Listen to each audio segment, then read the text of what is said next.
attend de vous, vous n'allez pas l'obtenir de façon facile et évidente. Celui qui pense que quand Dieu l'envoie, ce qu'il attend, c'est la facilité, c'est l'évidence, est en train de se mettre le doigt dans l'œil. Dans le livre de Josué chapitre 1, verset 9, il dit à Josué, alors qu'ils sont en train d'entrer dans Canaan, la promesse de Canaan, là où coule le lait et le miel, là où ils seront gratifiés, là où ils seront bénis, là où ils seront visités, alors qu'ils sont sur le point de rentrer dans leur héritage, de mettre le pied sur Canaan, il a dit, ne t'effraie point, ne t'épouvante point. La consigne même qu'il leur a donnée avant d'entrer à Canaan donne une idée de ce qui les attend à Canaan.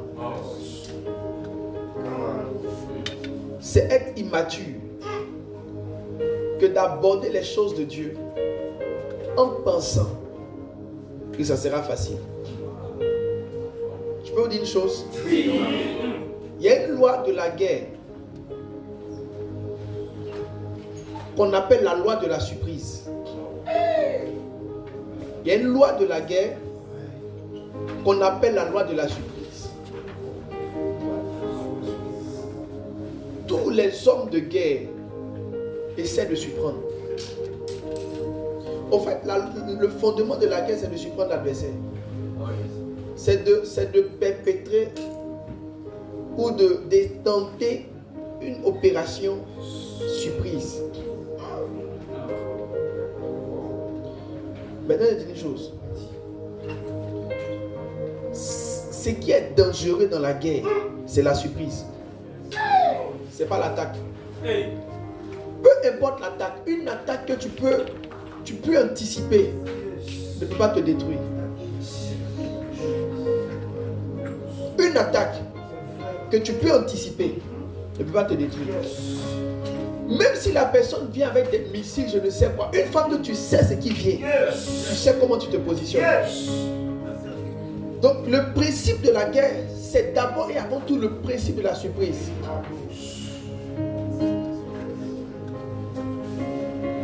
Lorsque Napoléon, plus puissant, a annexé la Russie, il était plus puissant, c'était le général le plus fort à l'époque. Mais il n'a pas pu leur faire du mal. Parce que comme ils savaient qu'ils venaient, ils ont quitté la Russie. Donc ce n'est pas la puissance de l'âme avec laquelle on attaque le problème. Le vrai problème, c'est que l'âme avec laquelle on t'attaque te surprend. Ce qui tue les gens dans le ministère, c'est la surprise.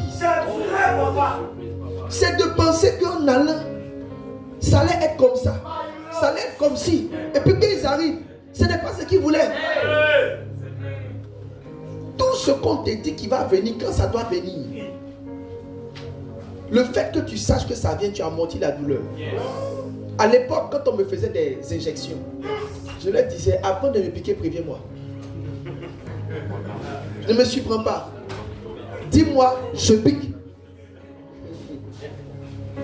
Mentalement, ça réduit la douleur. Parce que je sais que dans les minutes qui vont suivre, il y a une douleur qui va venir. Mais tu on ne te dit pas, tu sens un truc glacé qui passe. Et puis la minute qui suit, tu entends. C'est dangereux. En vérité, le vrai problème de la guerre, ce n'est pas les armes avec lesquelles on vient t'attaquer. C'est le fait que tu sois surpris par une forme d'attaque à laquelle tu ne t'attendais pas. La plupart des techniques de guerre s'appuient sur surprendre l'ennemi. Embuscade. Surprise. Maintenant, j'ai dit une chose. J'ai dit tout à l'heure, mais je l'ai dit encore. Le vrai problème dans la vie ou dans le ministère, ce n'est pas comment c'est dur, c'est comment tu ne t'attendais pas à ce que ce soit aussi dur.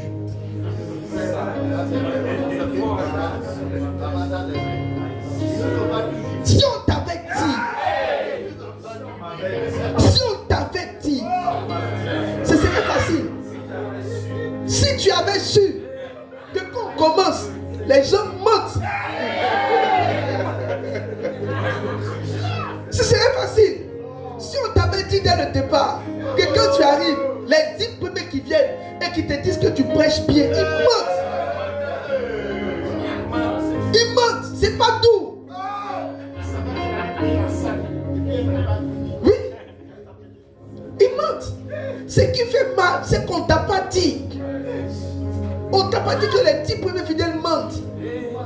On t'a pas dit que les nouveaux que tu reçois, puis ils écrivent sur le papier, veux-tu rester ici et puis mettre l'huile. On t'a pas dit que ceux-là, ils mentent.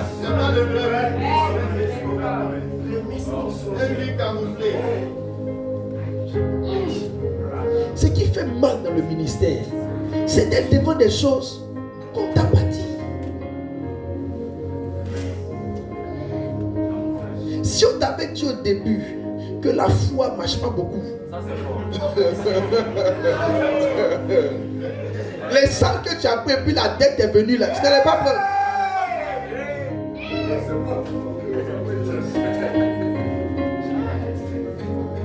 C'est pourquoi je t'ai levé, tu allais prendre une salle climatisée par la foi.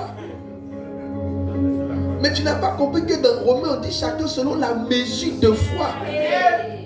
Il y a une chose, il y a un palier qui est autorisé à ta foi. Toi, tu as entendu, je suis l'Éternel ton Dieu. Quand je suis avec toi, tu as entendu ça. La salle la plus coûteuse, tu l'as mise.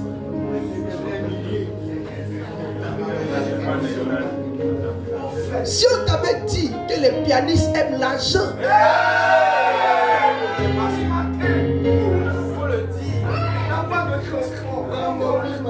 si on t'avait dit le ministère est facile pour toi, mon pianiste il n'était pas, il jouait, il pensait que les gens il aimait Dieu, il aimait le blé.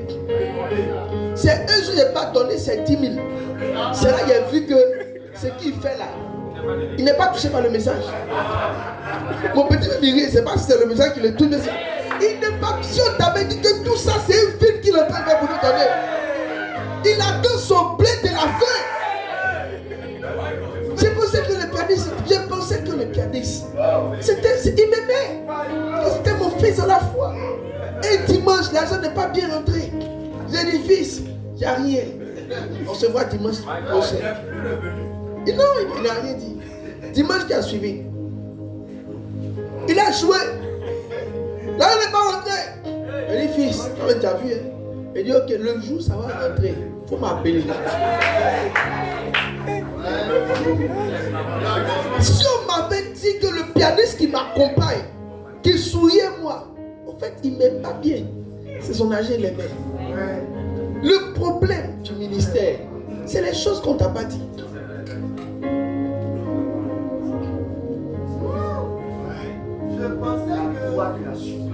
La loi de la surprise. Si on t'avait dit qu'au début du ministère, les offrandes ne s'élèvent pas au-dessus de 1350 francs.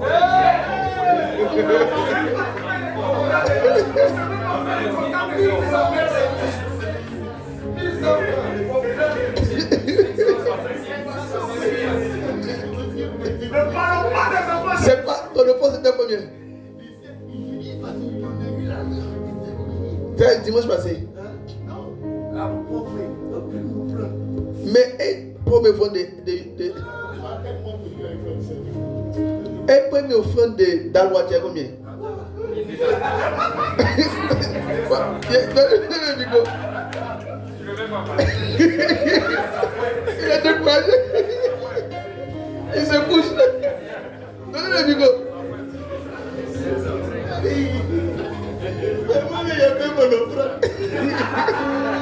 Tu es le seul qui a donné.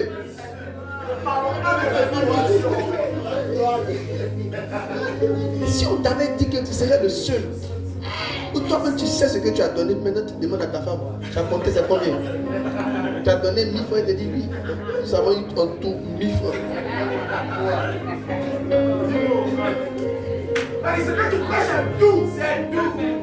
Le ministère n'est pas dû. C'est dû. En fait, ce qui rend le ministère dû, c'est tout ce qu'on ne t'a pas dit quand tu partais. C'est vrai. On ne t'a pas dit que l'offrande c'est 1350. Frère, ils sont en train de te parler. C'est 1350.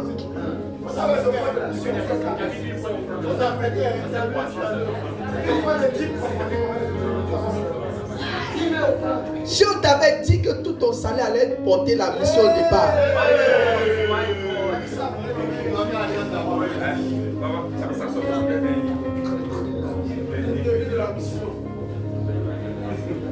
qu'est-ce qu'il faut savoir avant d'être envoyé?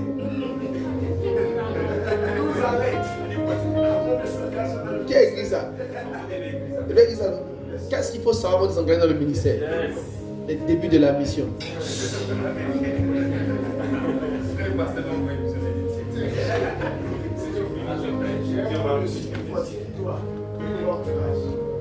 Si on t'avait dit de commencer le ministère, si on t'avait dit que les gens ne louent pas les salles aux églises,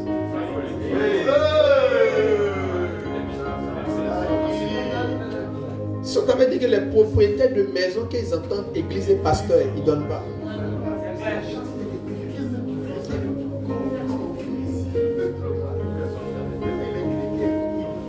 Si on t'avait dit que la soeur du groupe musical qui est en train de sauter derrière toi là, c'est toi qui veut marier.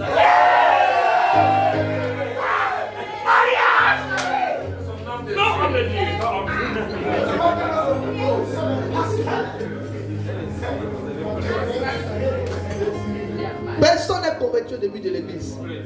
Ils sont motivés par le pasteur. Les filles sont motivées par le pasteur, elles veulent l'embrasser.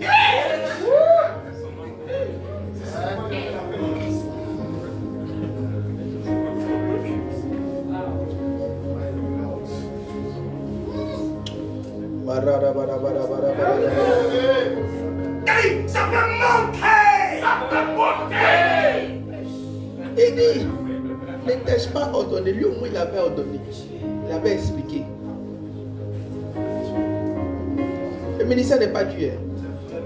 C'est ce qu'on ne t'a pas dit avant que tu partes. Alors il faut comprendre que la manière dont Dieu t'aime là ne va pas enlever les débuts du ministère. Tout le monde va passer par là.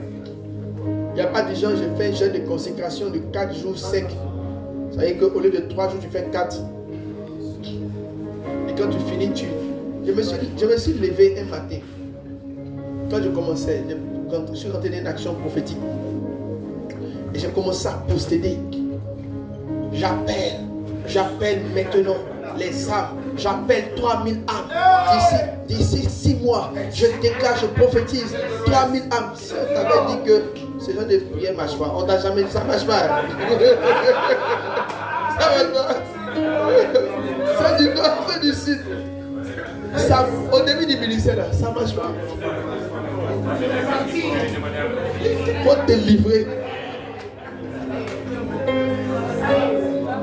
On t'a pas dit, si on t'avait dit, ces gens de prière ne marchent pas. Oui, je coupe la tête du Léviathan, je contrôle, j'appelle les familles, j'appelle le pays, je les déclare, je les attache. Venez, d'ici 6 mois, je déclare au moins 800 membres, 600 membres d'ici 6 mois, par la foi, celui qui m'a appelé. Ces gens de prière là, ça ne marche pas. Si on t'avait dit, tu allais avoir moins de gourmets. Aïe! J'ai jeûné 3 jours secs. La semaine qui a suivi, 3 jours secs. La semaine qui a suivi, 3 jours secs. Je priais et je demandais à Dieu d'attirer les âmes et de remplir l'église. Je vais faire un songe. Je vais faire 3 songes. Non, après toute cette, je fais 3 songes. Le premier songe, mais quelques feux qui sont là parce que je suis en train de les porter par la puissance, afin qu'il y ait une explosion exponentielle. Dans mon songe, je vois, mais quelques 20 ou 25 ou 30 qui sont là, ils viennent dans mon songe. Bonjour pasteur. On va, non, on va. Après un mois enchaîné, De chaque secours, je les appelais de partout. Je m'attendais à voir un songe où un ange viendrait me dire. Maintenant, ils arrivent. J'ai fait un songe. J'ai écrit dans mon livre, dans mon cahier de songes. Peut-être c'est parce que l'Éternel allait rendre témoignage. Il me dit, bon, parce que nous on s'en va. Mais puis, on s'en va, mais on va revenir plus tard. Mais on s'en va. Quelqu'un qui a jeûné, qui a mis sa foi, qui a appelé les âmes.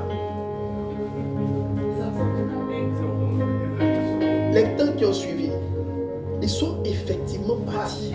Ça dit, mon jeûne n'a pas créé la croissance.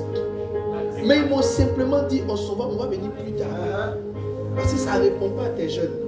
Ça répond à ta propre croissance, ta propre organisation, au défi de ta foi, à ton amour et à beaucoup de paramètres. Si on t'avait dit que jeûne ne fait pas débuter l'église en force, tu allais arrêter ce que tu es en train de faire là.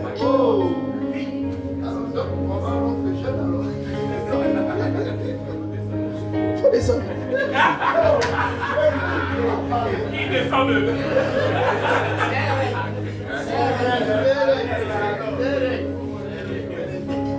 Si on t'avait dit le problème de la guerre, c'est la surprise. Tout ce qui te fait mal, c'est ce qu'on t'a pas dit. Et ça t'a surpris. Sinon, si on t'avait dit, ça n'allait pas te faire mal. Si on t'avait dit qu'église là, peu importe comment tu es l'enfant chéri de Dieu, ça commence petit, ton cœur serait tranquille. Si tu commences une église le premier jour, vous êtes nombreux. Il faut croire qu'à partir de la semaine qui a suivi, ça va descendre. Si on t'avait dit qu'un programme ne peut pas lancer l'église, tu allais procéder par l'assimilation des membres après membre. Programme spécial pour lancer l'église, déployer. Si on t'avait dit que l'onction qui fait tomber les gens, qui les fait trembler, je n'ai pas grandi l'église.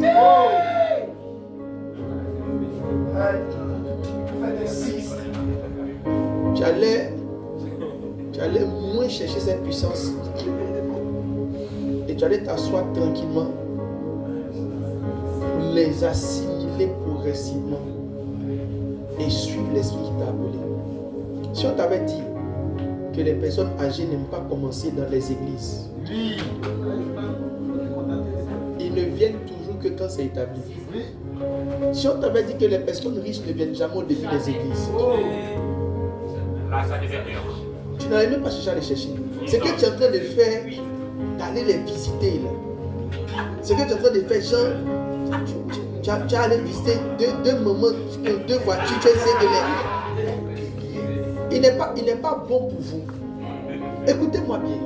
On est déjà quelque part. Il n'est pas bon pour vous qu'au début d'une église, vous ayez des gens riches. Ce n'est pas bon. Si tu as quelqu'un qui est riche au début de l'église, ce n'est pas une bonne chose. Il y a un manteau pour gérer un panier de personnes en termes d'argent. Je vais vous expliquer l'histoire de façon détaillée. On avait une sœur dans l'église qui avait beaucoup de moyens, ou qui a beaucoup de moyens. Mais quand elle est rentrée dans l'église, elle a commencé à faire de grands dons. Mais il y a un palier qu'on a dépassé concernant certaines choses. Ça nous influençait pas. Je sentais beaucoup que la personne voulait beaucoup me voir. Mais chaque fois qu'elle veut me voir, c'est comme si il y a comme s'il y a quelque chose qu'elle pense qu'on devrait faire. C'est des signes dangereux. On devrait faire ça. Je veux qu'on fasse. En fait, la personne commence par faire beaucoup de bonnes choses. Mais après, là, la personne va commencer à conduire la vision. Je veux qu'on fasse ça. Comme c'est des actes généreux, si tu n'es pas vigilant, tu vas te dire c'est la bonne volonté du Seigneur. C'est très dangereux. La personne a commencé à être frustrée parce qu'elle est étonnée qu'elle a des projets financiers. Et puis j'ai dit non. c'est comme c'est moi qui vais financer. Je pense qu'on devrait faire ça, ça, ça. Moi je dis à la personne, non, ça c'est pas ce que Dieu m'a mis à cœur. La personne a voulu commencer à contrôler le message. Pourquoi on prêche ça? Pourquoi on ne devrait pas prêcher ça? Et puis après, la personne a commencé à se sentir. Parce que la personne essayait de faire, mais elle s'est rendu compte que c'est un gars qui n'arrive pas à atteindre. Elle s'est certainement dit, comme il a les moyens, pas qu'il a beaucoup d'argent, mais il n'a pas fait. C'est ce qui fait qu'il est difficile à atteindre. J'ai contraint la personne à ne pas m'appeler, il m'a laissé que des testos. Aucun pasteur. Quelqu'un qui vient, qui peut te donner, qui peut déposer des dizaines de millions dans l'église, et puis tu as de lui dire que moi on ne m'appelle pas, on m'écrit.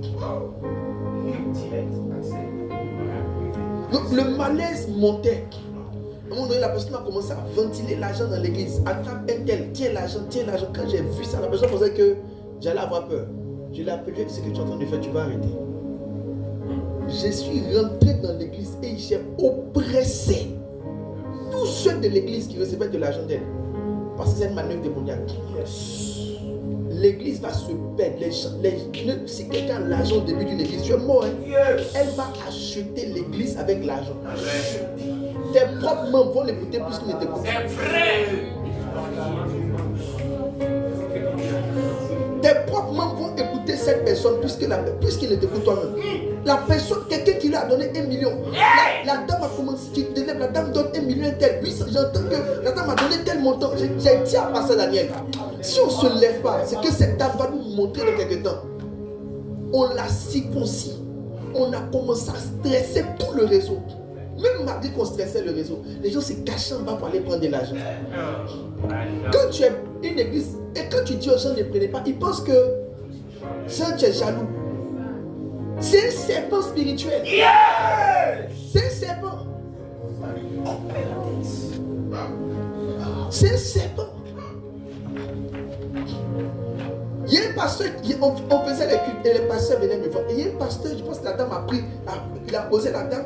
Et il a dû voir que non, peut-être c'est une personne, quand tu la vois son apparence, tu sens que c'est les gens bien, tout ça. Et lui, il a pensé que c'était une faille pour prendre. En fait, il est tombé dans un piège de lui-même. Je ne sais pas comment ils ont causé, mais ils sont sortis de l'église ensemble. Donc, je n'ai plus vu la dame. Mais quand je ne l'ai plus vue, je ne l'ai pas appelée. Je ne l'ai pas cherchée. C'est quand tu viens dans une église, il faut que tu trouves tes propres raisons.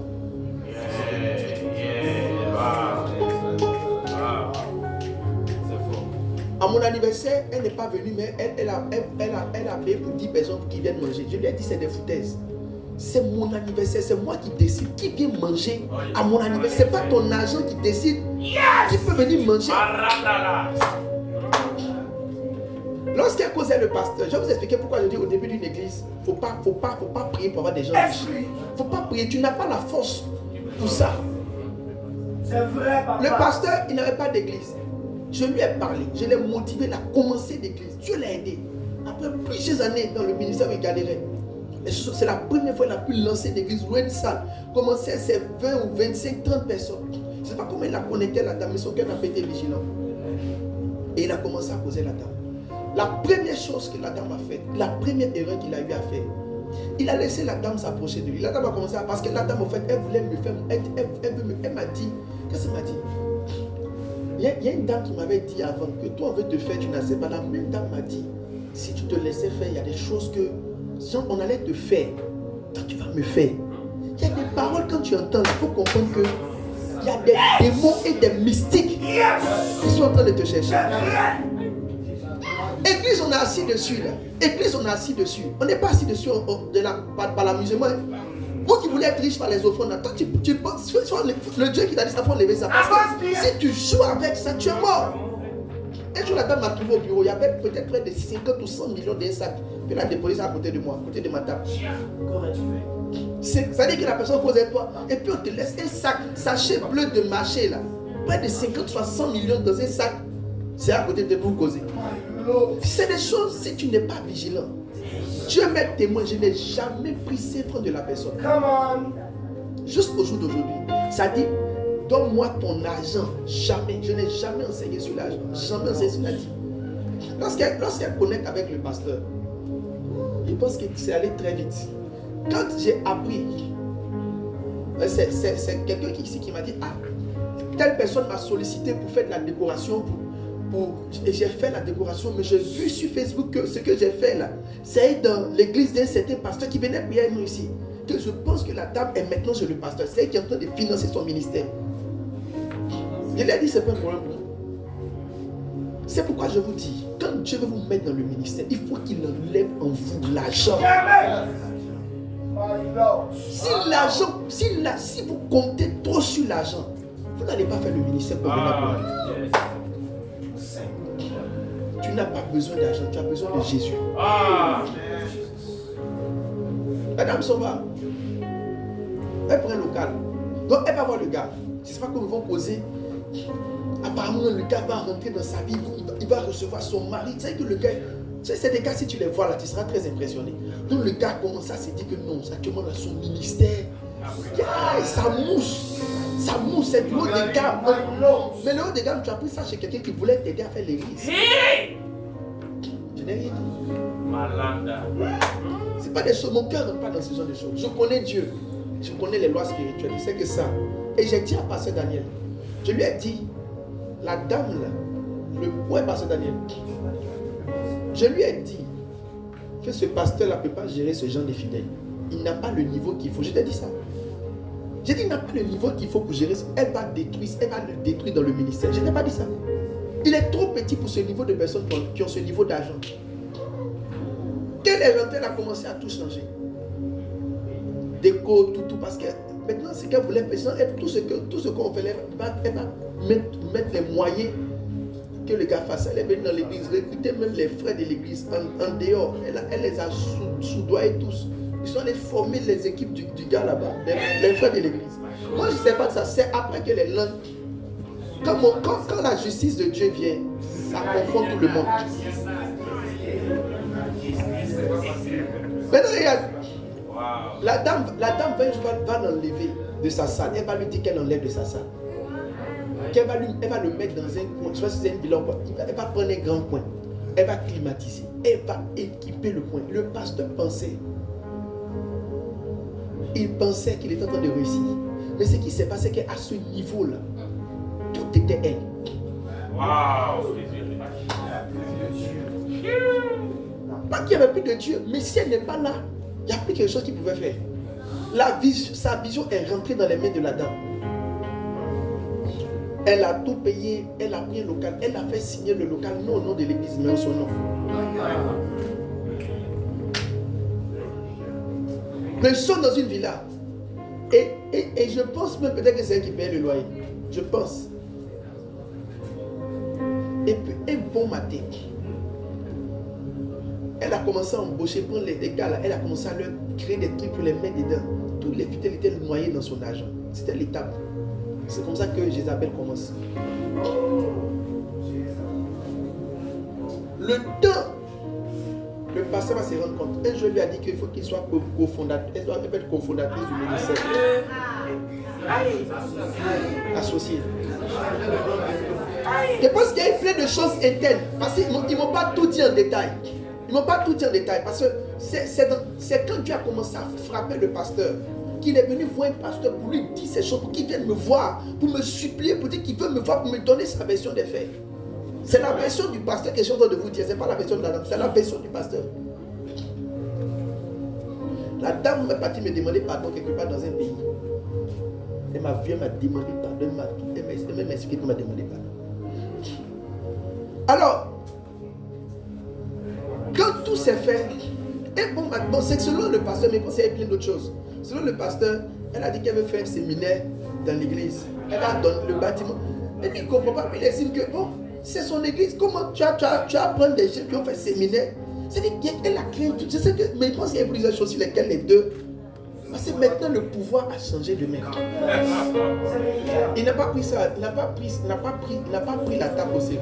Il est rentré quand il revenait la prochaine fois à l'église. Les portes de l'église ont été scellées. La dame a fait fermer l'église du pasteur.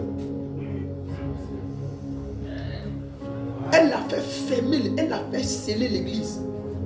Le gars veut casser. le gars veut casser les portes. Elle est partie déléguer le propriétaire. Le propriétaire vient lui dire que sur le nom de bail, c'est pas le pasteur qu'elle connaît, que c'est la dame qu'il connaît, qui n'a aucun pouvoir de réouvrir les portes du bâtiment. Les matériels dedans qu'elle a acheté, elle est venue reprendre alors qu'elle n'a pas église. Elle a pris elle n'a même pas eu pitié pour dire prends au moins tes micros, il fallait faire église et ça. Elle a pris les micros, elle a pris les baffes, elle a pris la déco. Maintenant le pasteur lui a dit qu'il y a certaines choses qu'ils ont payé. Elle dit il faut calculer, il dit ça fait 1,4 million. Elle a compté pour lui donner. Mais elle n'a pas donné les micros, les baffes, elle n'a rien donné. Elle a fait boucler l'église du gars. Le pasteur est resté là. Ses propres fidèles sont rentrés en bourse. Parce qu'elle a embauché, c'était la donné l'argent à plusieurs. La voix du pasteur ne portait plus. Il a quitté la salle. Il est retourné chez lui à la maison. Alors là, je il n'a plus d'église. Il prie sur Zoom. Il est malade. Il est tombé malade, gravement malade. Sa maman vient du village pour le soigner. C'est là que maintenant il cherche à me voir pour me demander pardon. C'est pourquoi je vais vous dire une chose. Quand vous commencez l'église, ne priez pas pour avoir des gens riches. Amen.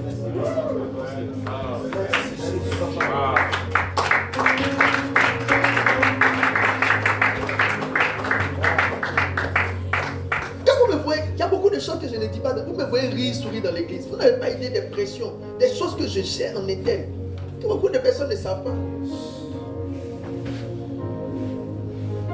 On était éprouvés. On était éprouvés.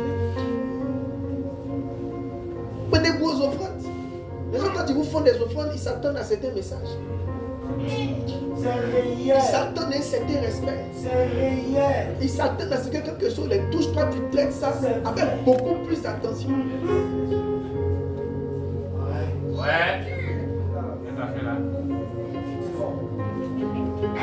C'est pas quand tu commences l'église, ne prie pas pour avoir des gens riches. Prie juste que Dieu t'aide. Que devant chacun de tes projets, il envoie la provision. Prie que ta foi porte. Que lundi ça vienne de gauche, mardi ça vienne de droite, mercredi ça vienne de haut. Personne ne peut s'asseoir pour dire je t'ai fait. Quand vous suivez un père et qu'il ne va plus dans un certain sens, même s'il ne vous dit pas pourquoi il ne va plus, ne partez pas. Yes! Logique! Parce que vous ne pouvez pas penser que c'est qui le combat, vous pouvez porter la même charge et puis vous en sortir. Quelqu'un qui vient sac de 50 millions, 100 millions déployés devant tes yeux et puis la personne pose toi, tu connais le niveau d'attaque que ça représente, sans même que tu ne lui enseignes la dîme et l'offrande.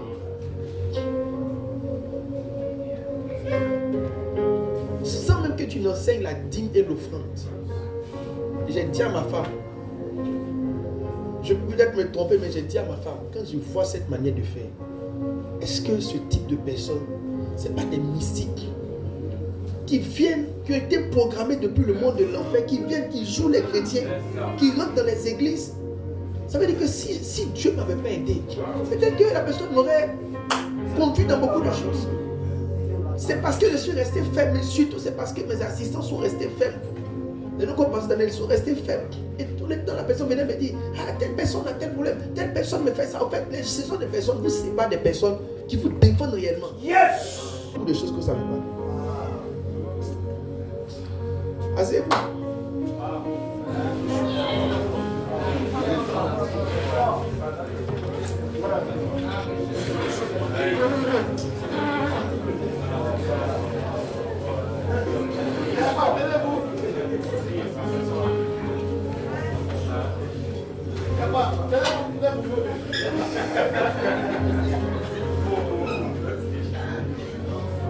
C'est sérieux. Le ministère là, si votre cœur n'est pas froid devant certaines attentions bizarres, vous allez ouvrir vos yeux. Quelqu'un vous a séduit avant que vous ne vous rendez compte. La personne va te prouver son amour d'une manière étrange. Mais le temps que tu vas ouvrir tes yeux, il y a un serpent qui t'a enroulé, qui t'a rendu dépendant. Un amour inhabituel, comme si c'est toi qu'on aime, comme c'est toi que j'apprécie. Parmi tout le monde, c'est toi qui es bien. Moi, je n'aime pas ce genre de paroles. Et je lui ai dit que je me sens très mal que tu viennes me voir pour dire du mal des personnes que Dieu m'a confiées. Dieu ne m'a pas confié une seule personne qui est mauvaise. Tous ceux que Dieu m'a confiés, ils sont bien. Vous marchez, la Bible dit, éloignez-vous de ceux qui sont objets de division. Si vous voyez quelqu'un qui vous aime, mais c'est un amour du genre, toi seulement je t'aime, mais les autres là, une fois que tu entends ça, ce n'est pas une bonne personne. C'est des signes et des manifestations démoniaques. Je suis en train de prêcher mes derniers messages. Vous qui vous baladez, qui rentrez, sortez, vous allez perdre beaucoup de choses. Vous pensez que je vais prêcher encore? Ça fait des jours que je ne dors pas. Vous gagnerez à vous asseoir. Tu as tout le temps de... Si tu veux dormir, tu as toute ta vie pour dormir. Il y a un moment, il faut te concentrer et puis écouter quelque chose. Tes envies vont te distraire. Les 5 minutes que tu prends pour aller parler, boire un café, te balader, aller pisser, ces 5 minutes-là, c'est là que ton rima du camp était sur le point de venir.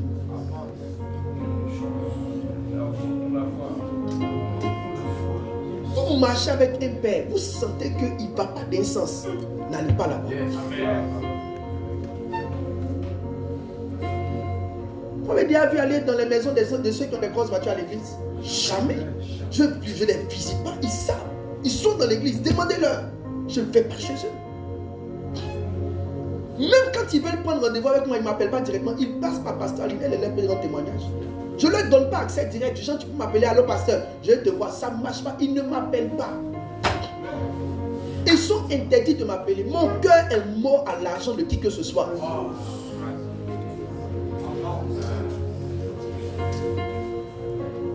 Si vous les voyez s'asseoir, c'est parce qu'ils savent. La même dame m'a dit, c'est bon de tester 2 pasteurs. Parce qu'elle s'est rendue compte qu'il y a un qui n'a jamais décroché ses téléphones et qui lui a donné seulement l'ordre de lui envoyer un test. Il y a une autre peut-être qui l'appelait chaque jour et qui était prêt à causer avec elle 1 heure par jour au téléphone. Papa, aide-nous! Vous êtes nouveau dans le ministère. Vous êtes nouveau dans le ministère. Vous êtes très nouveau dans le ministère. Très nouveau. Vos affaires de je souffre. Si c'est je souffre, tu vas faire le ministère, tu vas mourir avant le temps. Ta souffrance, ton amour pour l'argent, tes problèmes vont t'exposer au diable. Vous ne souffrez pas. Vous n'avez besoin de rien. Vous avez besoin de quoi? Tu es mince comment? Toi, tu manges? Tu n'as besoin de rien. C'est des illusions. Vous dormez, vous mangez. Même si tu ne peux pas dormir dans ta chasse. C'est Dieu qui fait que ton propriétaire ne te chasse. Parce que toi, de toute façon, tu payes ton loyer là. On devrait te chasser depuis. Mais c'est Dieu qui fait que malgré ta manière de payer ton loyer là, le gars ne te voit pas. Alors tu as quel problème? Quelle histoire de un pasteur. Vous savez, dans la guerre, quand tu commences à montrer tes faiblesses, tu augmentes l'oppression du diable sur un côté. Le pasteur là, si vous le voyez, vous allez voir qu'il a dû présenter au diable son besoin d'argent. Satan ne peut pas t'attaquer ce qui ne t'intéresse pas.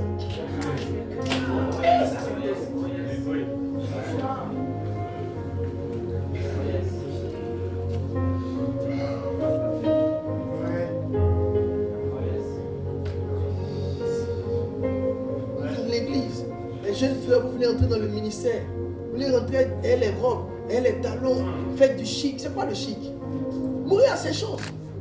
Mourez. Vous nous voyez là. Si on a habillé, on porte. Si on n'a pas, on ne porte pas. Il n'y a pas un vêtement qu'on porte parce qu'on va porter, on s'est senti quelque chose. C'est zéro. On se sentait avant de s'habiller. On se sentait. Les femmes de pasteurs, ne tombez pas dans ces pièges. Les ministères sont morts quand les gens commencent à s'attacher aux gens qui ont l'argent.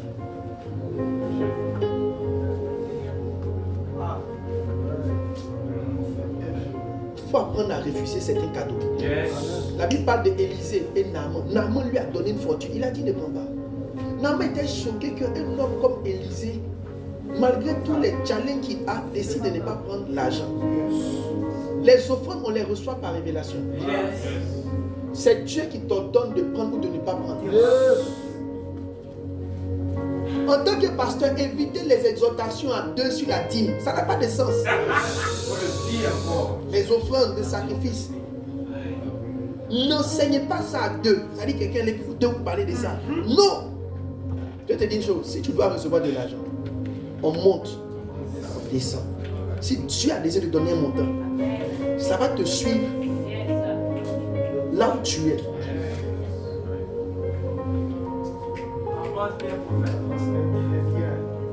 Aussi longtemps que vous servez Dieu, gardez votre cœur de l'argent.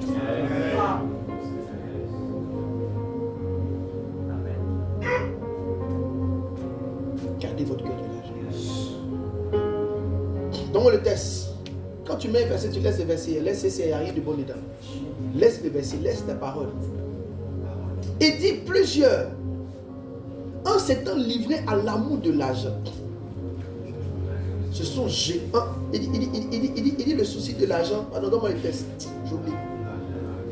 L'amour de l'argent, elle a racine de tous les mots. Que plusieurs, en s'y étant attendus, sont jetés dans beaucoup de problèmes. Bien des tourments. Aimer l'argent va envoyer dans ta vie, dans ton ministère des tourments. Arrêtez d'être des gens qui ont des besoins. Vous n'avez pas de besoin. Si vous avez mangé et dormi, vous êtes réveillé, c'est déjà bon. Si tu as un habit, aussi longtemps que ce n'est pas percé, tu es vêtu. Amen. L'amour de l'argent est une racine de tous les maux. Quand vous voyez des problèmes rentrer dans une église, il y a quelqu'un dedans qui aime l'argent. Souvent les problèmes de la croissance de l'église, c'est l'amour de l'argent.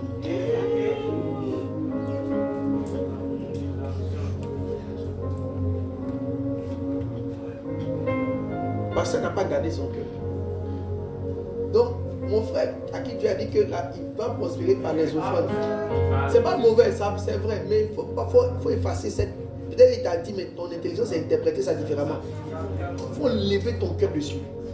Parce que tu n'as pas idée. Et si tu es programmé pour recevoir de l'argent des gens, tu vas perdre ton ministère. Je connais plusieurs grands noms en Côte d'Ivoire qui ont perdu leur ministère à partir de l'amour de l'argent.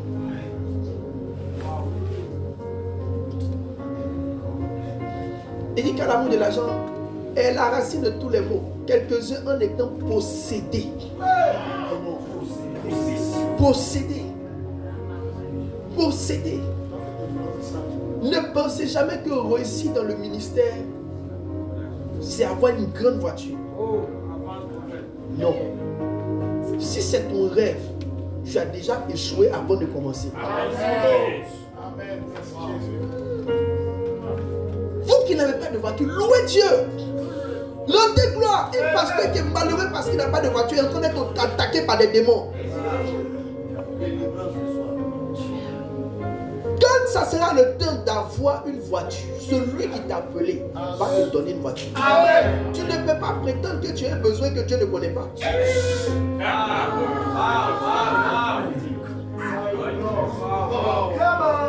Dieu ne te donne pas de voiture parce que ce n'est pas le temps. Le jour où j'ai ma première voiture, j'ai fait un songe. On m'a dit dans le songe que j'ai te donné une voiture dans 6 mois. Et il m'a donné une voiture, une petite voiture. Il dit en étant possédé par l'amour de l'argent. Quelques-uns se sont égarés loin de la foi et se sont jetés eux-mêmes dans bien des tourments. Eux-mêmes se sont levés et puis ils sont allés se jeter. La personne dont je parle, elle peut tout dire, mais pas garder mon nom. Je n'ai jamais entendu un témoignage négatif me concernant dans sa bouche. Parce que je n'ai rien d'elle sur moi.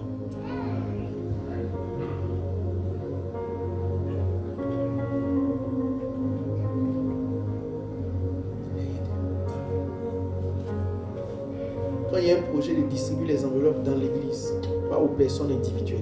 Je n'appelle pas quelqu'un pour dire non, s'il te plaît, faut voir si tu ne peux pas nous aider. Essaie de voir, non.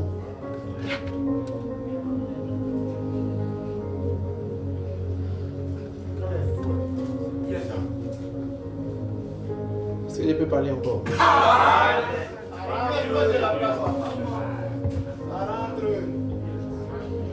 vous ai dit, vous ne pouvez pas voir votre pasteur ne pas aller quelque part. Et puis vous êtes plus spirituel que votre pasteur. Il y a plein de gens qui voulaient convertir la personne. Regarde, si vous étiez resté proche d'elle pendant longtemps, quelque chose allait mourir. Le Dieu qui a dit à Joseph, fuis. Celui qui peut garder, qui dit fuis.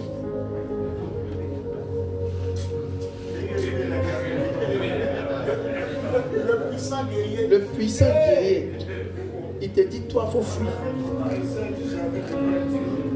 Le lion de Judas.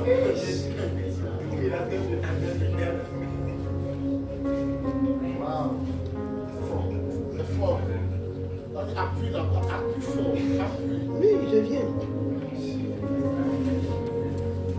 L'amour de l'argent. Donnez-moi une autre version, donnez-moi une autre version. On va lire des versions. Mes amis, priez Dieu que vous ayez moins d'argent et plus de besoins. Que votre foi serve.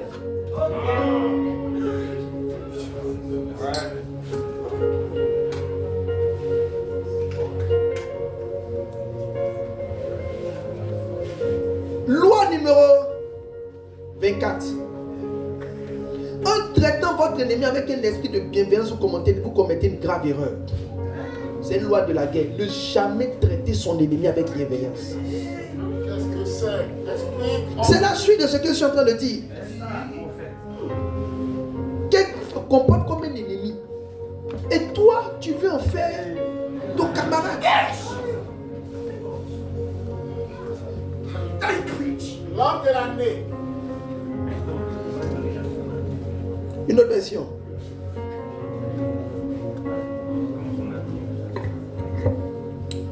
Car l'amour de l'argent est la racine de tous les maux. Ce que quelques-uns ont convoité, ils se sont égarés de la foi et se sont transpercés eux-mêmes de beaucoup de douleurs.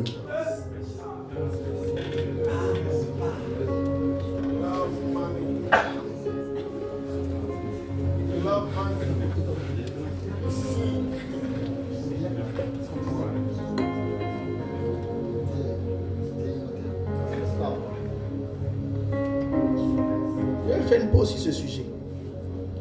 Va maintenant, attaque Amalek et frappe d'anathème tout ce qui lui appartient. Tu ne l'épargneras pas. Tu mettras à mort homme, femme, enfant, nourrisson, bœuf, mouton, chèvre, chameau et âne. Saül bâtit Amalek depuis Avila jusqu'au bord de Chour qui est en face de l'Égypte. Je suis en train de lire 1 Samuel 15, 3.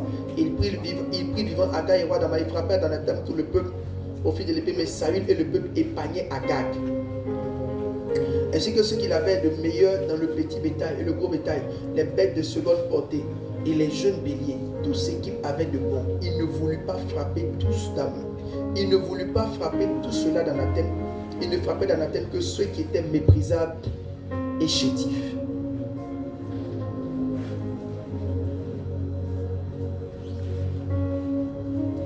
Je vais lire ce que Bishop Dag a vu en vision. Il dit, j'ai eu un rêve où mes pasteurs assistants et moi avions attrapé une grosse vipère dans les champs. Nous étions si heureux d'avoir attrapé notre ennemi.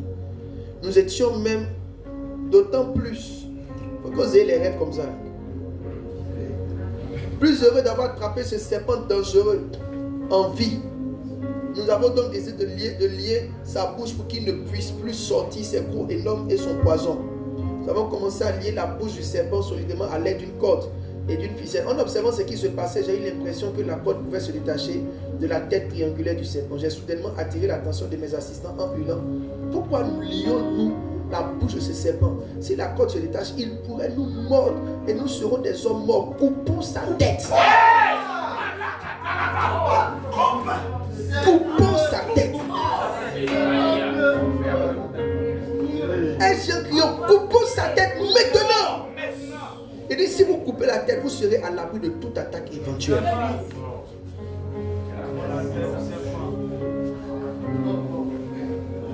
Vous ne pouvez pas traiter et caresser quelqu'un qui est dans l'église, qui est en train de mélanger l'église. Tu ne peux pas être l'ami de quelqu'un qui est en train de mélanger tout dans l'église. l'ennemi de l'un de tes frères doit devenir systématiquement ton ennemi. Parce que ce qu'il est en train de faire chez ton frère, ça vient. Il faut le dire. J'ai une de mes petites sœurs. Elle a une faiblesse. Elle veut être l'amie de tout le monde.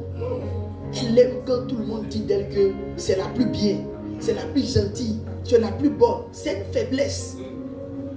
Parce que l'ennemi, là, quand il veut te manger, il t'encense. Yes. Il flatte. La chose qui fait que passer dans mon assistant, c'est qu'il a beaucoup de paroles avec les gens.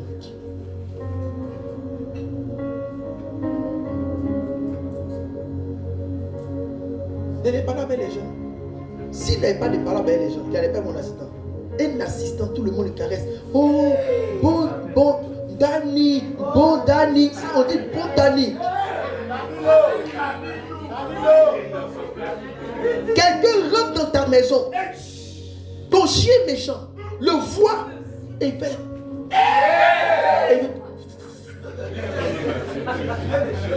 Ton chien méchant.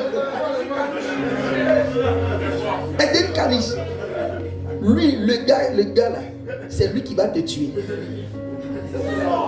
Ton chien ne réagit pas devant un type de personne. Il devient caniche. Je vous parle sérieusement. L'église on est en train de faire.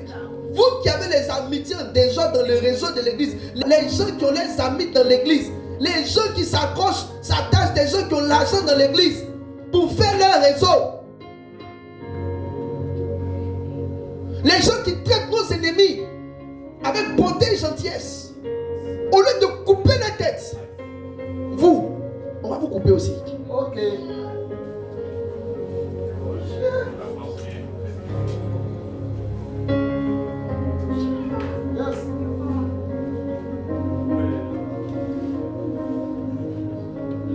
Il n'y a personne de qui j'entends qu'il est pour le pasteur Mohamed. Et puis il m'a aligné lui encore. Je connais pasteur Mohamed. Il ne va jamais le dire, mais je sais lire. Il m'a dit, tu sais lire et voir les choses qu'on ne dit pas avec la bouche. Il n'y a pas besoin que... C'est comme s'il dit, tu n'as pas besoin que je te parle. Quand on est là, tu sais. C'est pas facile de prendre sa bouche pour dire quelque chose de négatif de quelqu'un. Parce que ça peut se tourner contre toi. Mais il ne demeure que la personne fait des choses négatives. Mais tu es là, tu sais que les gens ne comprennent pas. Lui, il a beaucoup d'ennemis et c'est bon. Le jour où tu n'as plus d'ennemis, il va t'affecter. Tous mes assistants, ça c'était mon ancien parlant avec Pasteur Nobé. Lui, Pasteur Nobé, lui, il est camarade des gens. Il lui a dit, toi, tu es camarade de mes ennemis. Hein. Il lui a dit ça. Tous les gens qui nous avaient fatigués avant là, c'était tes amis. Et puis, parce qu'ils sont contents, lui. Ça, je t'ai dit, oh, ça là, je ne veux pas.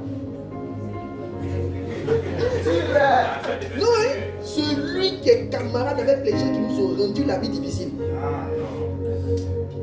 Il faut qu'il sache que ton niveau d'adhésion est tel que toi seulement là, il ne peut pas jouer avec toi. C'est mon ancien palabre, c'est un peu pas nouveau, c'est un ancien palabre. Et je lui ai dit, pas ça, les gens sont trop, les mauvais sont trop d'accord avec toi, ils sont trop à l'aise avec toi, c'est pas bon. Ça veut dire que tu n'as pas encore tracé ta ligne de démarcation. Avant même qu'il vienne, il faut révéler le palabre, il faut le dire, c'est vous là, c'est vous qui avez dit ça du pasteur. Il ne faut pas lui donner l'impression que les gens, ils ont les relations, le pasteur. Je vous dis, c'est une malédiction. Il y a un frère dans l'église, il y a un couple qui disait du mal de moi. Le frère passait derrière moi pour aller leur donner l'argent. Pour faire genre, le gentil lui comprend les chansons. Parce que les gens disaient que moi, il ne donne pas l'argent aux gens. Et lui va passer, lui, moi je le portais chez moi. Lui, il est passé derrière moi pour aller donner l'argent à ce couple-là. Du genre, oh, laissez, peut-être qu'il le genre, le pasteur, c'est pas grave. Vous savez, chacun a des faiblesses. C'est pas ce qu'il a dit. Mais il est parti leur donner l'argent. C'est comme si lui comprend leur plainte. Quand le frère a fait ça, il ne savait pas que c'est celui qui l'a donné l'argent. Il est parti les aider. Dieu m'a dit, à cause de ce qu'il a fait, il va tomber dans les affaires. Dieu m'a dit, je ne lui ai jamais dit, mais il ne sait pas.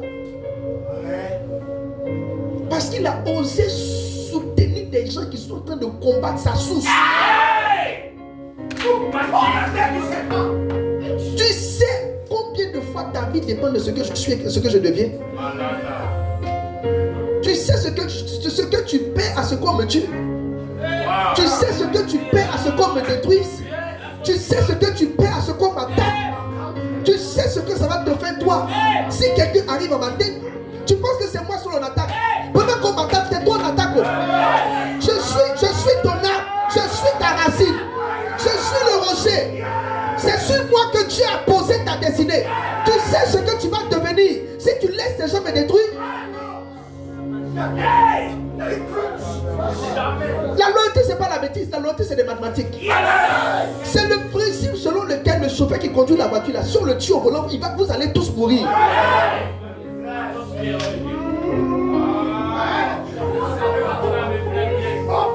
Tu ne peux pas être camarade.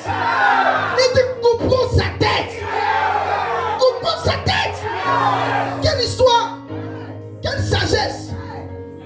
Quelqu'un que Dieu lui-même n'a pas pu transformer, c'est toi. Avec tes petites aptitudes. Il y a des gens qui sont des serpents. Des démons de chair. C'est l'éternité, les gens qui nous fatiguent. Le jour où on va mourir, c'est que beaucoup n'étaient pas des humains. C'est des démons qui sont venus, qui ont revêtu de nature charnelle, qui ont loué maison, qui ont pris d'autres démons, ils sont constitués en humains. C'est qu'on va mourir. Tu vois, mais je l'ai vu, on dit non, c'était pas un homme, c'était un démon.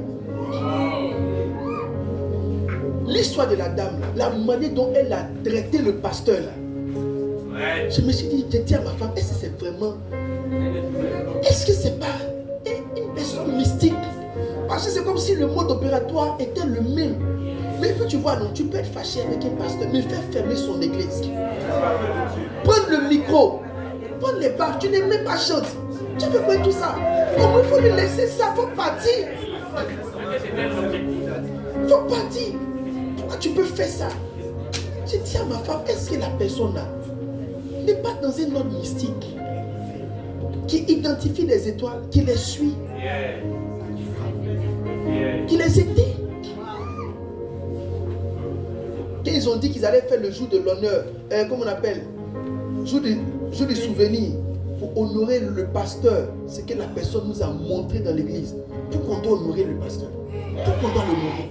Pourquoi on doit l'honorer?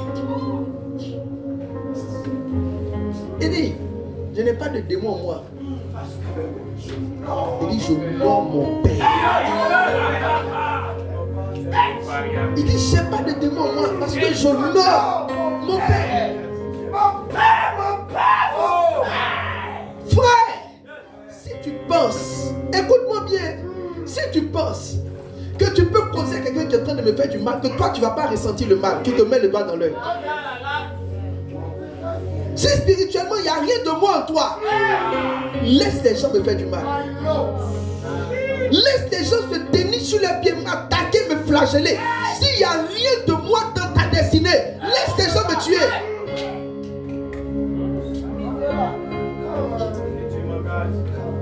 La loyauté, là, c'est des calculs mathématiques.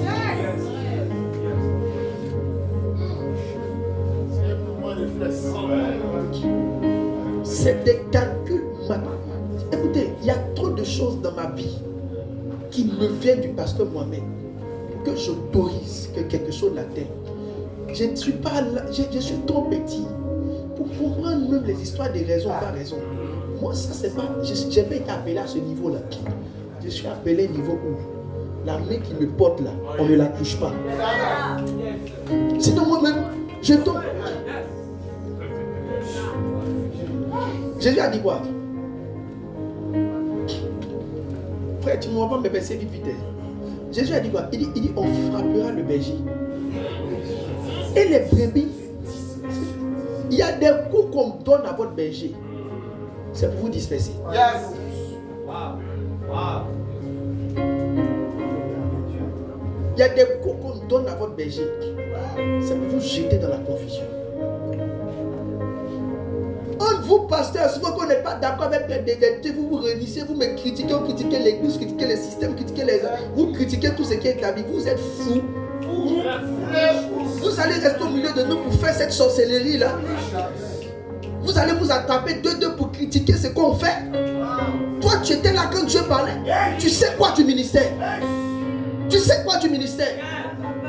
Viens ici. Tiens le micro. Ce que je fais là, tu peux faire. Tiens le micro. Fais ce que je fais.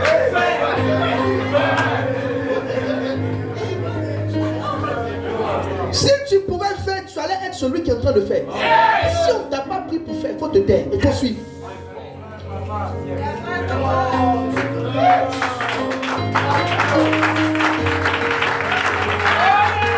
Si on ne t'a pas pris, si Dieu t'a laissé, et puis c'est moi il a choisi, ça veut dire qu'il sait que toi, tu ne peux pas faire. Donc toi, il faut me suivre. Tais-toi et puis suis-moi. Tais-toi et suis-moi. Tes théories sur ce qu'on devrait faire, ça ne nous intéresse pas. Comment on doit te traiter? Comment on doit faire ceci? Est-ce qu'on comprend ce que tu vis? Frère, tais-toi et suis. Parce que tu ne sais rien du ministère. Tu ne sais rien du ministère.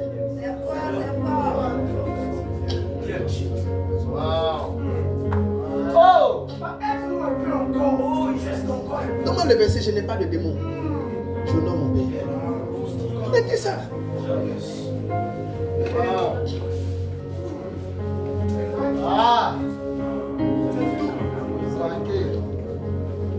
En traitant votre ennemi avec un esprit de bienveillance, vous commettez une grave erreur.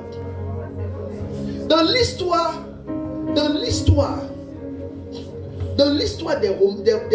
des empereurs romains, c'est toujours le gars qui est à côté qui les a tués.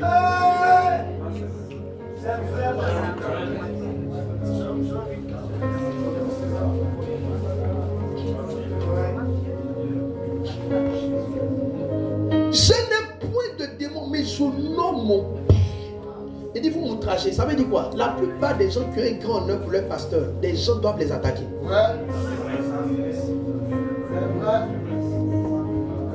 Tu ne dois pas être celui qu'on aime particulièrement dans la dénomination. Si tu commences à être le pasteur que les gens... Ah, lui c'est un pasteur, il est bien. Si tu rentres dans ça, il faut qu'on t'outrage.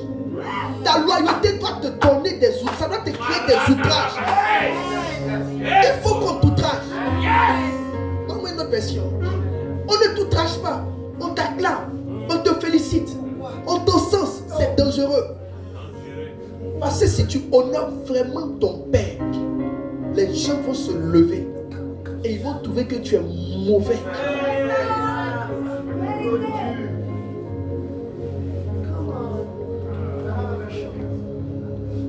Il dit, je réponds, je n'ai point un démon, mais je honore mon Père. Et vous jetez du déshonneur sur moi. Donnez-moi une autre version, prenez les autres versions. Et encore une autre version. Il dit, non, répondit Jésus, je n'ai pas de démon en moi. Au contraire, j'honore mon Père. Mais vous me méprisez. Quand tu honores ton Père, on te prend pour un lèche-porte. On te prend pour quelqu'un qui ne réfléchit pas tout le temps. Papa. Tu n'es pas un enfant, il faut réfléchir par toi-même. Comment tu peux être papa? Le signe de l'honneur doit attirer sur toi le mépris des démons. Les démons doivent vouloir te faire passer pour quelqu'un de pas intelligent. Tu as quelque chose encore? Fouille. Pas sur sermon.com, tu as tout, tu as au moins 8 versions là-bas. Donne-moi des versions. Oui, lis parole de vie. Jésus leur répond. Jésus leur répond. Non, il n'y a pas d'esprit mauvais en moi, mais je respecte mon Père. Et vous ne me respectez pas.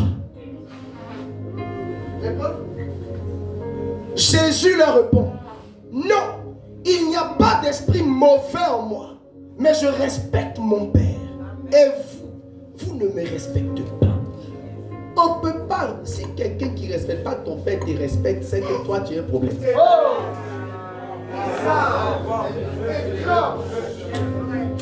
C'est pas mes paroles. Vous savez, tu sais ce qu'il y a. Tu sais ce qu'il y a dans ce verset. C'est Jésus qui parle. Dans la Bible, il y a ce que Paul dit. Il y a ce que David dit. Ça, c'est Jésus lui-même.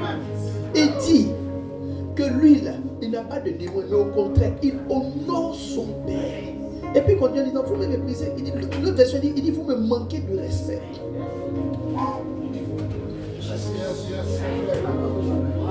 Ne cherchez pas à rester à côté de moi pour chercher à être respecté par les gens qui me déshonorent.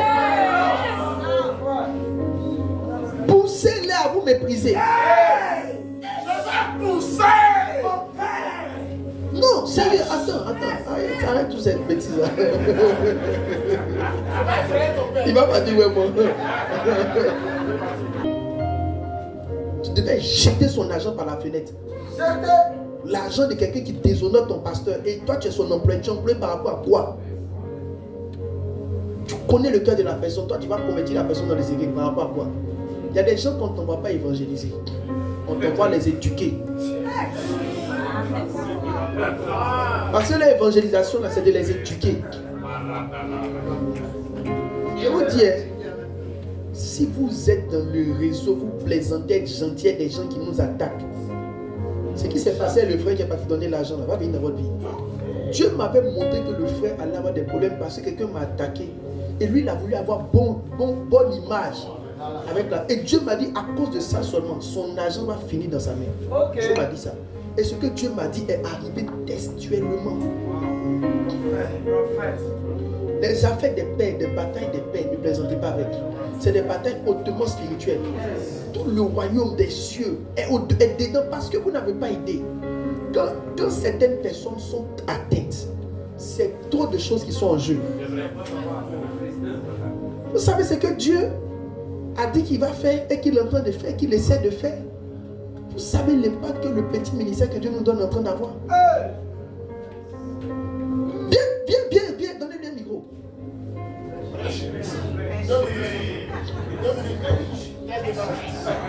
Viens-toi ici.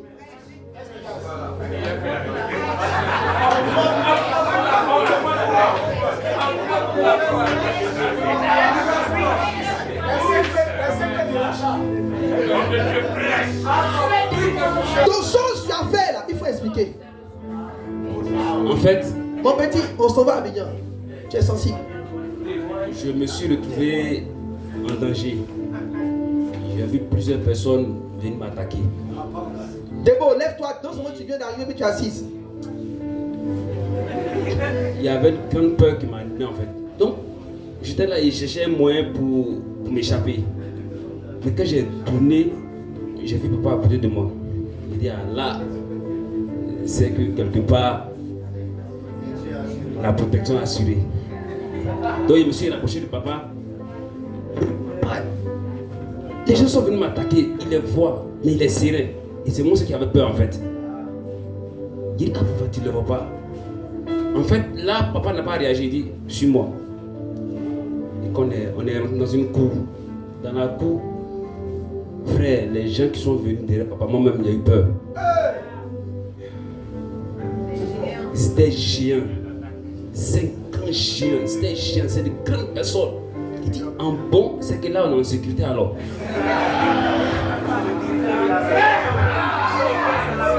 Il dit, ne touchez pas à mes rois.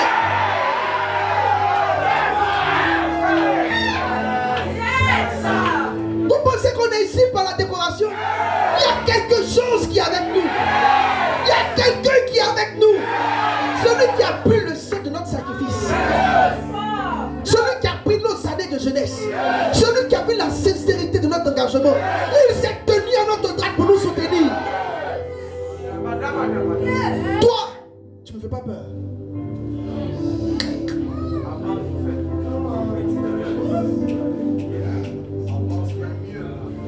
Papa, sincèrement dit, c'est la sérénité de papa qui m'a rassuré. Parce que, en fait, l'enfant doit avoir peur, mais ce n'est pas le père. Et puis sa sérénité, c'est une assurance pour dire que, les gars, nous sommes en sécurité.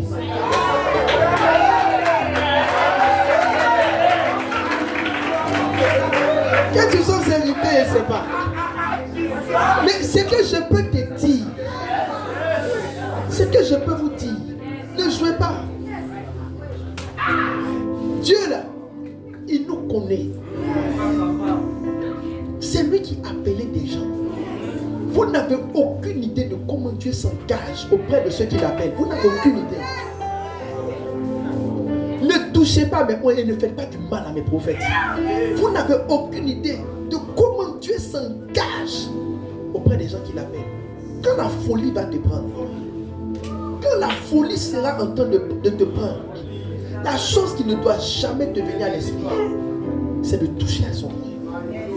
Le chose qu'il a vu là, Dieu est en train de lui dire, le gars que tu suis là, il regarde le peu de la sécurité. Le pasteur dont je parle qui a pris la dame et puis ils sont partis, il est en train de mourir. Il est en train de mourir. Le pasteur m'a appelé à minuit et il m'appelle pour dire pardon, je veux que tu le reçoives pour qu'il puisse se confesser. Il est en train de mourir.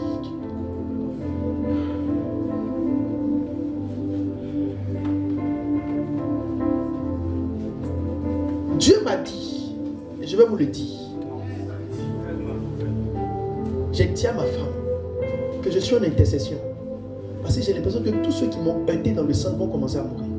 J'ai dit ça à ma femme.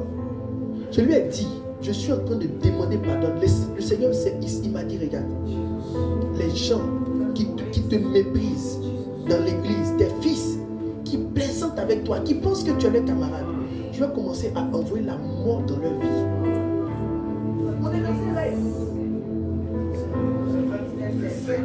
On est dans ces règles. C'est pourquoi ici on n'a pas envoyé tout le monde. Parce que si tu n'es pas dans le règne dans lequel je parle, tu vas rentrer dans Dieu amour, Dieu amour. Le Dieu qui est amour là. C'est lui qui a tué Ananias et Saphira. C'est une règle. C'est une règle. Vous qui êtes ici là, où on s'en va là, c'est des choses qui ne doivent pas vous échapper.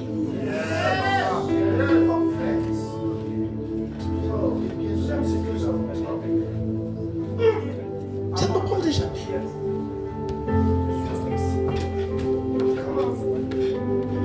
Alors, ce n'est pas une réaction de circonstance. C'est une vie permanente. Les départements qui m'épuisent. Les départements qui m'épuisent. Je ne parle pas. Quand votre papa ne parle pas, c'est grave. Ça veut dire qu'il est en train de transférer le dossier entre les mains de Dieu. Mais je ne parlais pas parce que j'avais de mauvaises intentions. Je ne parlais pas parce que je suis fatigué. Je suis fatigué. J'ai dit au pasteur le dimanche, je lui ai dit vous êtes méchant. Je lui ai dit vous êtes mauvais. J'ai dit au pasteur le dimanche. Je lui ai dit vous êtes méchant et mauvais. Vous voulez me tuer. Vos actions, vos absences, tout ce que je vous dis de faire que vous ne faites pas, ça fait rentrer dans mon cœur le découragement et l'abattement. Ce que Satan n'a pas pu faire en moi, vous êtes en train de le produire. Votre mépris, va faire ceci, fais cela, j'ai la tribu.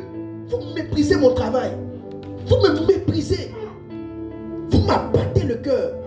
Quelque chose que Satan n'a même pas pu faire.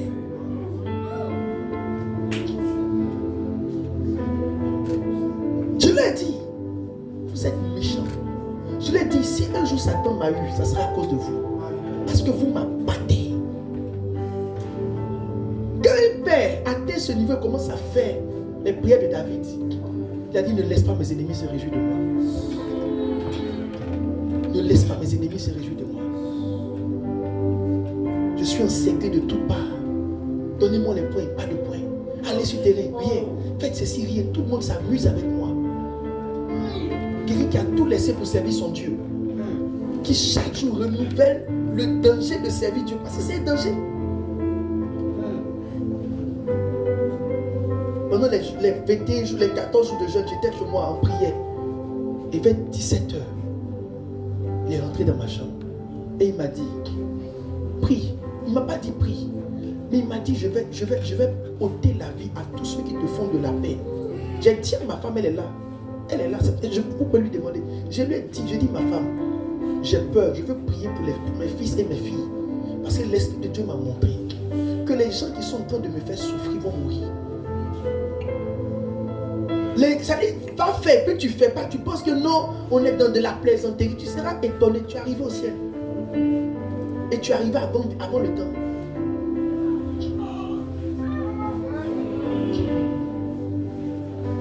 Je t'ai dit. Lisez la Bible.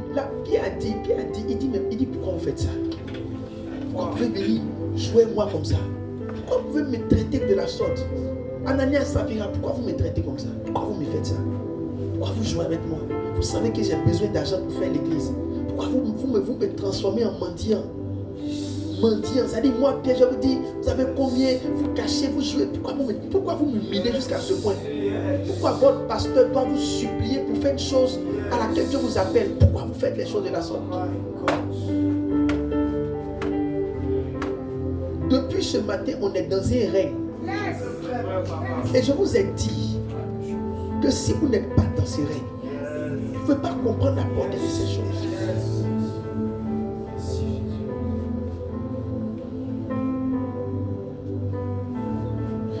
Dans certaines dénominations,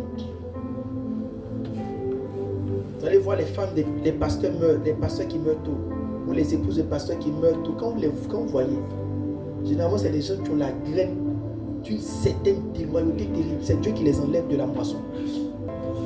On est dans un règne. On est dans un règne. Ils l'ont levé du plateau. Pourquoi Dieu fait ça? Je te dis pourquoi. Ta vie est trop petite devant l'enjeu de cette vision. Toi seul, tu vas rendre les gens malheureux pour ne plus prier. Toi seul, tu serais un fardeau. Les gens vont se perdre à cause de toi seul. Toi seul, ta vie là, on peut s'en défaire pour que ce groupe-là puisse atteindre la vision.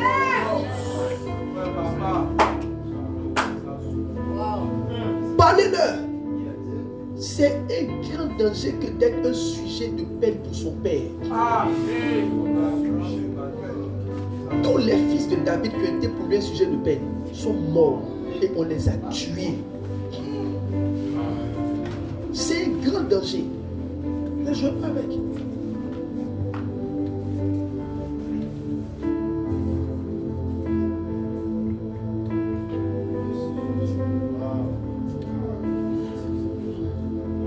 On sait que vous vivez par vous-même. Est-ce que vous savez que le manteau que Dieu a mis sur ma vie parle dans vos batailles? Et je disais que sans l'alliance, ton mari serait mort il y a longtemps. Oh. Sans l'alliance, ton mari serait mort il y a longtemps.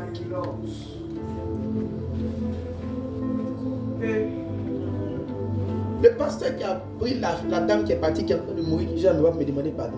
J'étais dans ma chambre. Lorsqu'un frère de l'église m'a appelé pour se confesser que tous ils partaient dans l'église suivaient la dame là pour aller former les gens dans ceci, cela. Quand j'ai raccroché, j'ai dit à ma femme, si je lui ai fait du bien et qu'il me rend pas le mal, que Dieu soit juge entre lui et moi. Souvent, ce qui fait que Dieu juge, détruit Dieu, c'est même pas à cause du mal que tu as fait. C'est à cause du bien qu'on t'a fait.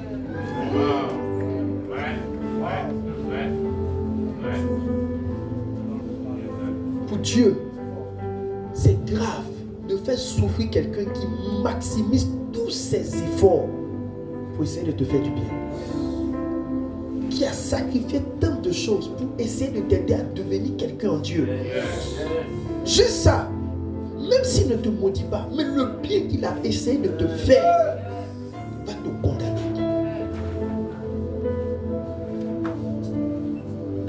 Ce bien-là va te condamner. Ne rendez pas le mal pour le bien qui vous a été fait.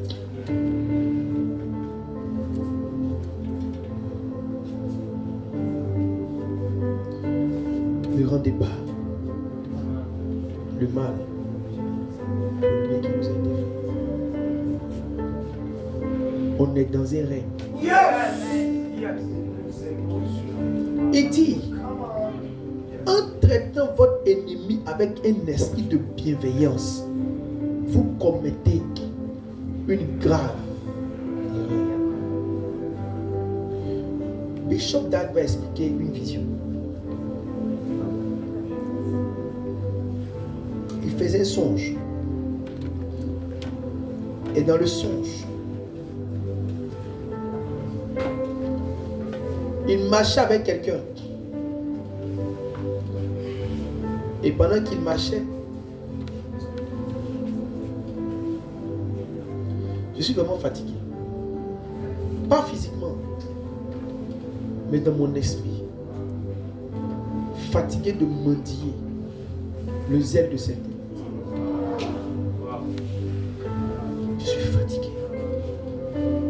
Fatigué que des gens à qui j'ai tendu la main me méprisent autant.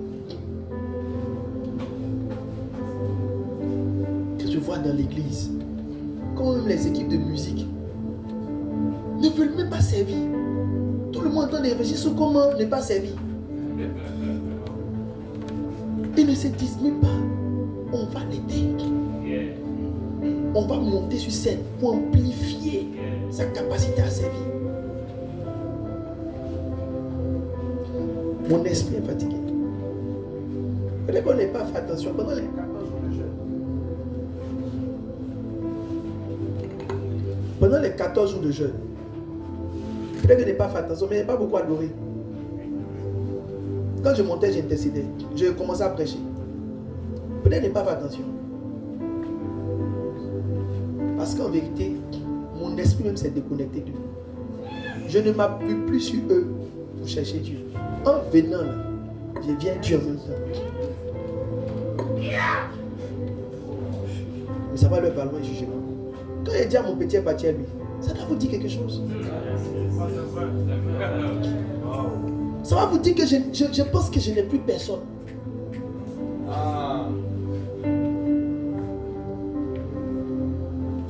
Les gens sont institutionnels. Ils travaillent comme dans une institution. Ils comptent leurs heures. Quand toi, tu n'as pas compté ton amour pour eux. Ils comptent leurs heures. C'est-à-dire ils comptent leur investissement dans l'église. J'en ai fait. J'en ai tout fait. Vous savez ce que ça vaut d'enseigner. Enfin, mais là, si tu m'as vu dormir ces dernières semaines, lève-toi et puis dis-leur. Elle est là. Si elle me voit dormir, elle va dire. Je me mets juste à genoux. J'implore sa grâce. Je prends le livre. C'est moi qui ai conduit pour venir. J'ai veillé avant de venir.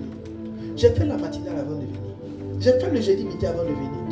J'ai quitté à midi à 15h.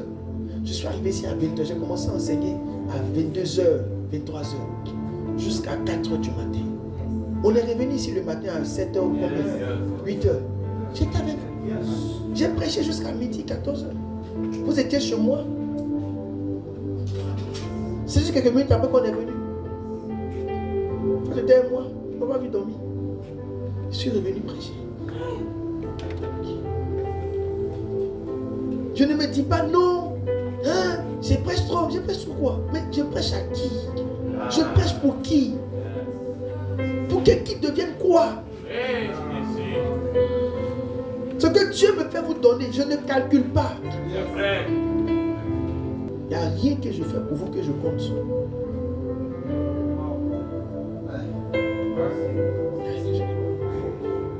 J'ai payé mon propre carburant. Je suis censé payer ma chambre et ma nourriture. Ils ne vont pas me donner un cachet pour avoir fait ce camp. Il n'y a pas de cachet pour le camp. Qui me donne le cachet?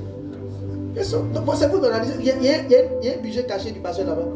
J'ai payé mon propre carburant. J'ai payé mon carburant aller. J'ai payé mon carburant retour. Je suis resté debout pendant 2 jours pour essayer de te bâtir. Il n'y a rien que j'ai calculé ni ménagé. 3 jours. Pour essayer de te bâtir, il n'y a rien que j'ai ménagé.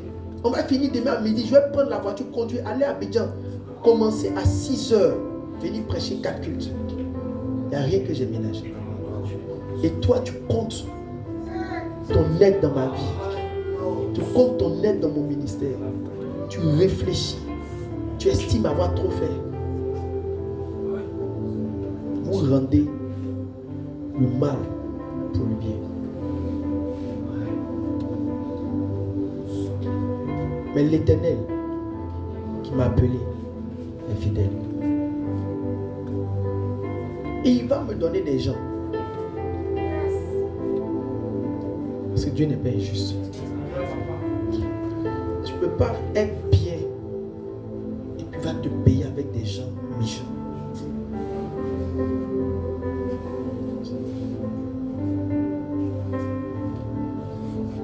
Voici.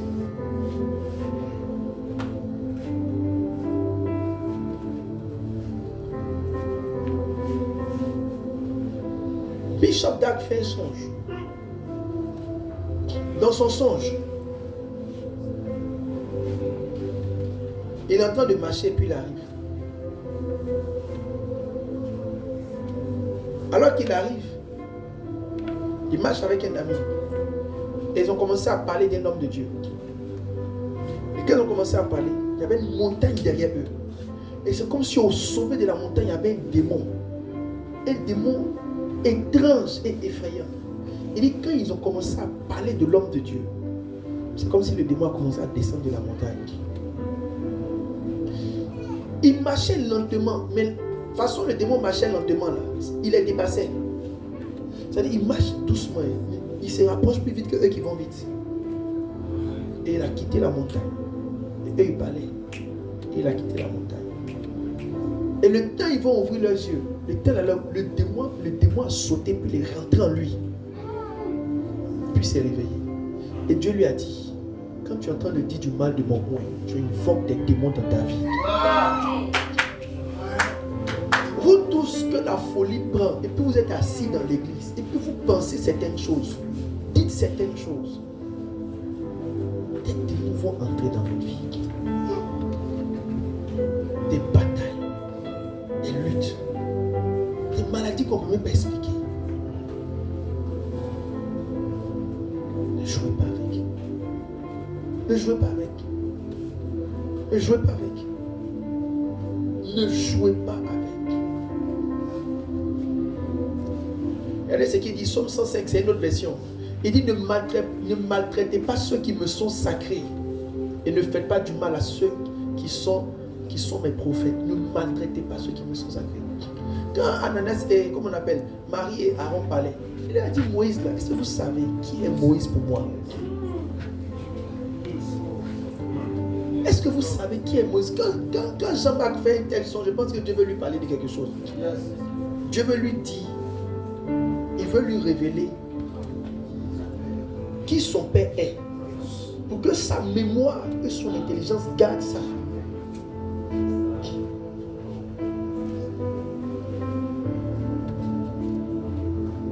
Il dit ne maltraitez pas ceux qui me sont sacrés et ne faites pas du mal à ceux qui sont mes prophètes.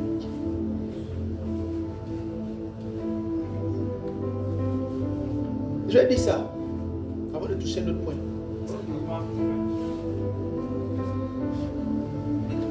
L'une des grandes clés pour réussir, peu importe l'aspect de la vie,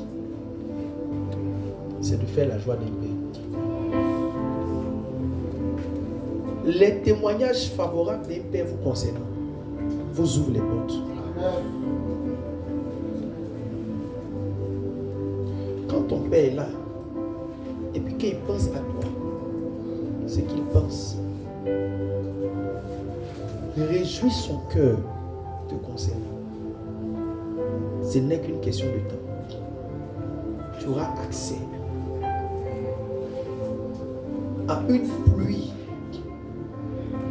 un fleuve, une mer de grâce. Utilisez les principes spirituels à votre avantage.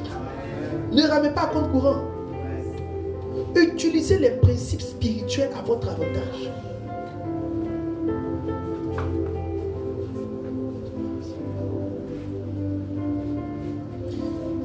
Donne-moi un test et puis je vais finir avec le test. Il dit c'est l'œuvre de la maison de ton Père qui te bénira.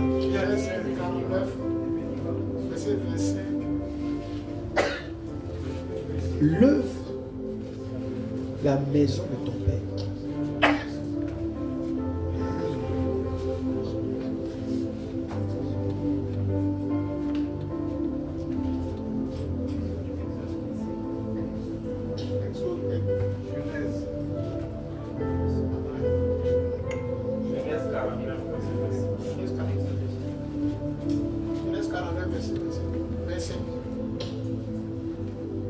Verset 5.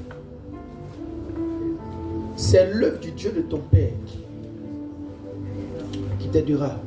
C'est l'œuvre du Tout-Puissant qui te bénira des bénédictions des cieux d'en haut, des bénédictions des eaux d'en bas, des bénédictions des mamelles et du sein maternel. C'est l'œuvre du Dieu de ton Père.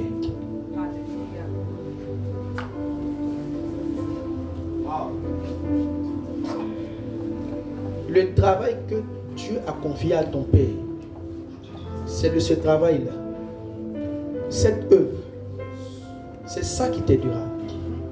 C'est cette œuvre qui te bénira des bénédictions des cieux d'en haut, des bénédictions des eaux d'en bas, des bénédictions des mamelles et du sein maternel. Avec le temps et dans le ministère, les gens ont une tendance à ne plus vouloir trop donner,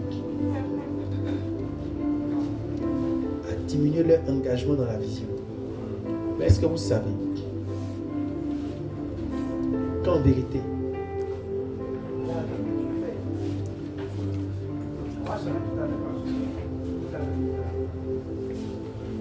il n'y a rien que tu fais dans la maison de ton Père qui t'éloigne de tes bénédictions. En vérité, tout ce que tu fais dans la maison de ton Père te rapproche de tes bénédictions. Te rapproche de tes bénédictions. Que Dieu te bénisse. Amen. Tu vas prier pour avoir un esprit d'honneur. Un esprit d'honneur.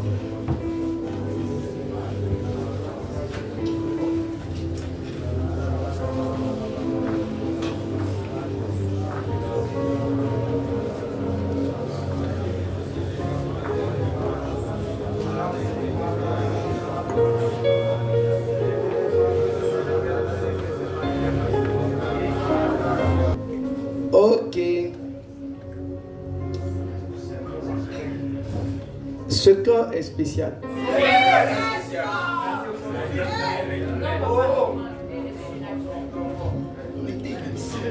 y a une autre idée.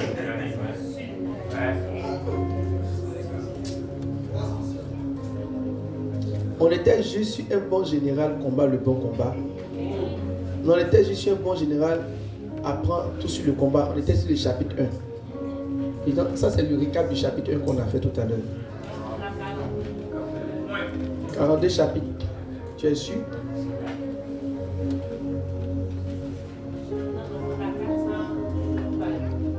On a 76 chapitres. Chapitre 2. Un bon général évite les combats stupides. Ozoé, viens devant. Depuis la conférence, tu as beaucoup sommeil. Et je ne supporte pas ça. C'est le signe de la chair. Viens devant. Beaufort, mettez-le au milieu ici. Sa chair est trop faible ces 2 jours-là. Viens te mettre devant.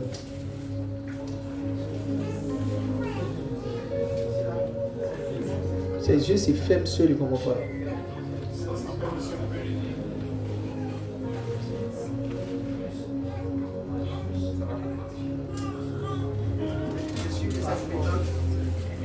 Un bon général évite les combats stupides.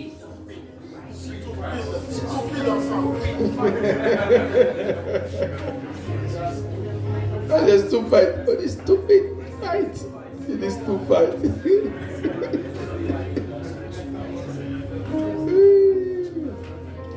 Mes amis, on rit, hein?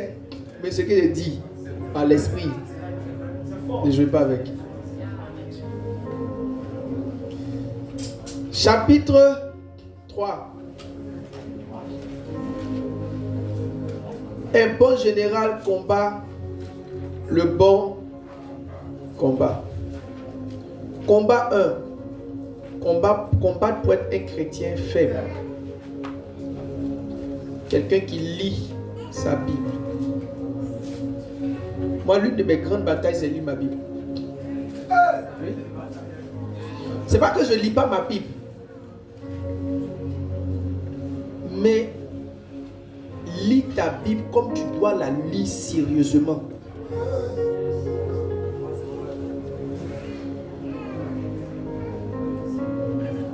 Fais des recherches. Te discipliner aligner les versets. Aujourd'hui, ce que je vais faire, je vais pouvoir écouter la Bible audio plusieurs fois par jour. C'est-à-dire finir la Bible en deux. C'est difficile. Et bon, vous devez combattre pour être dirigé par le Saint-Esprit. 5 manières d'être dirigé par le Saint-Esprit. Mon petit, donne-moi d'abord le thème. Le test. Si le bébé a sommeil, il faut aller le faire dormir. Le bruit doit la fatiguer. Elle est fatiguée, il faut qu'elle dormir. Ça nous va. Il va rester pour te faire écouter. Il ne faut pas te fâcher. Moi, même c'est comme ça que j'aime mes propres enfants. Je n'aime pas quand ils sont fatigués, qu'on les épuise. Et ça. Et vous le savez. Il est un bon général. Il n'épuise pas ses enfants.